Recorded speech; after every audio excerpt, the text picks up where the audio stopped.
l'huile de Hanouka, c'est l'huile de la huitième dimension, cette fiole-là. C'est la fiole du Nachal Novea Mikro Chochma. On avait vu que c'était la fiole de la Bina, du Moach Nun.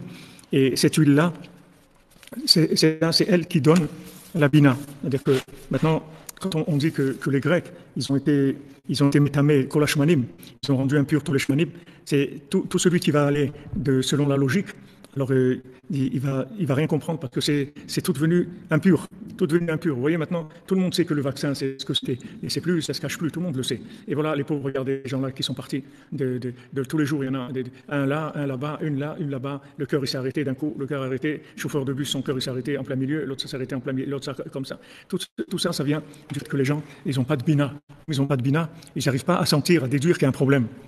Ils n'arrivent pas à déduire qu'il y a un problème. Ils vont d'après de la logique. Et cette logique, aujourd'hui, Rabbeinu l'a dit, Timou kol hashmanim. Tout ce qui est logique aujourd'hui, c'est tamé, c'est impur. C'est-à-dire tout ce qui est logique, c'est faux. Tout ce que quelqu'un va réfléchir avec sa logique, c'est faux. Il y a que la déduction. L'accès à la vérité ne va se faire que par rapport à la déduction.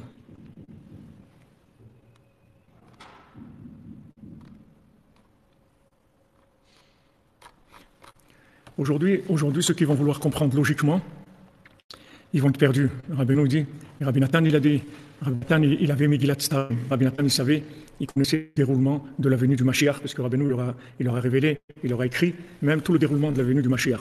Et Rabbi Nathan, il dit, la guerre de Gog ou Magog, il n'y aura pas. Mais par contre, il va y avoir un déluge d'hérésie. Le déluge d'hérésie, ça veut dire Timou kol hashmanim. C'est-à-dire, dès que quelqu'un va réfléchir avec l'intelligence artificielle, il va se tromper. L'intelligence artificielle, c'est très bien, mais c'est très bien que pour des choses qui sont techniques, pas pour des conseils.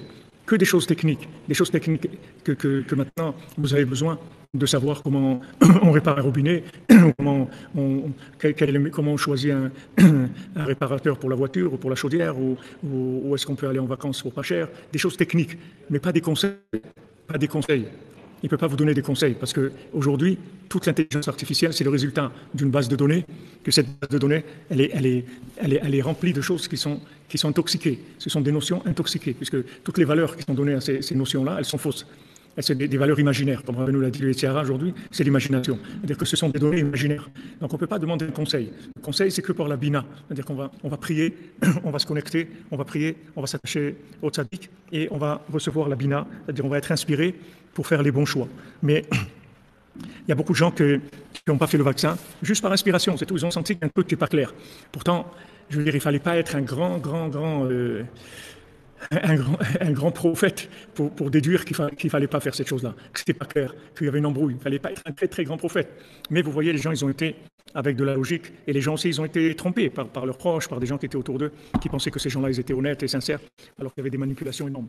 Mais c'est pas trop dur il y avait beaucoup de pression sociale, mais c'était pas dur de déduire que cette chose-là n'était pas claire, c'était pas quelque chose de difficile. Et voilà, aujourd'hui, tout ce qu'on va faire dans notre vie d'important, c'est qu'avec la bina, c'est que de la déduction. On ne pourrait pas par la réflexion. Par la réflexion, les huiles, elles sont complètement impures, elles ont été intoxiquées. Il nous reste la fiole de la huitième dimension, la fiole du Charanoum, de la 50e porte, cette fiole-là, qui est en fait une lumière de l'au-delà qui vient dans ce monde et qui vient nous éclairer dans l'obscurité dans laquelle on se trouve.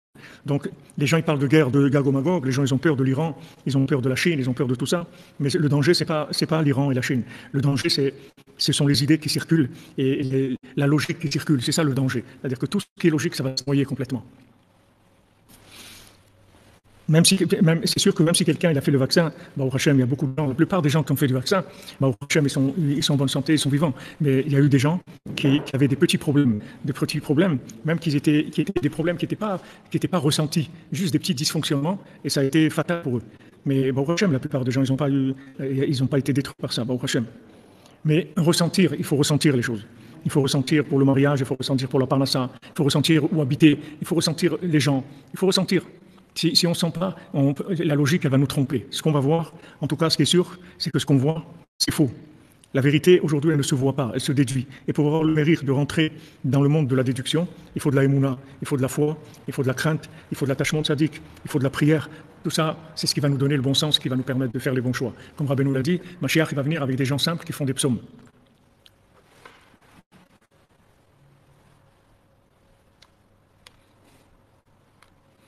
Que c'est l'argent, ça c'est sûr, il n'y a que l'argent, ça c'est sûr, que la guerre en Ukraine c'est de l'argent, le vaccin c'est de l'argent, tout ça c'est que de l'argent, il n'y a rien de vrai dans tout ça, ça c'est sûr. Alors celui qui a la bonne alors il s'éloigne, c'est tout, de ces choses-là, il comprend que ça il ne faut pas le faire.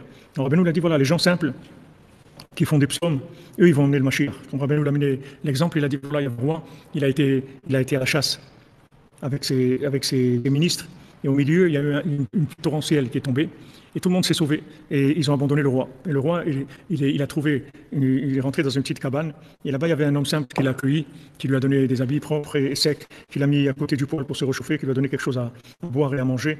Et le roi, il était tellement heureux dans cette maison. Ensuite, quand le déluge est passé, les ministres sont venus chercher le roi, et le roi, il a dit, non, c'est cet homme-là qui va m'amener au palais. Vous m'avez trahi quand j'avais besoin de vous, qu'il y avait le déluge de l'eau, de la pluie diluvienne, vous êtes sauvés. Donc maintenant, c'est lui qui va m'amener, qui va me mettre sur mon trône. Donc Rabbeinu a donné cet exemple-là par rapport à la Géoula. Il dit que maintenant, les ministres, ce sont tous ce qu'on appelle les têtes pensantes, les têtes dirigeantes. Ceux-là, vous n'avez pas besoin d'aller très loin. Vous voyez les scandales qu'il y a tous les jours. Vous voyez encore, et encore, on nous dit qu'une partie infime de ce qu'il y a, parce qu'en fait, c'est des réseaux de monstres, c'est des réseaux de monstres et de monstruosité qui est inimaginable. Et on voit un petit peu, il y a des masques qui tombent un petit peu, on voit un petit peu, ça suffit pour qu'on se sauve. Quand on voit ces gens-là, les valeurs qu'ils ont, les choses qu'ils font dans le monde.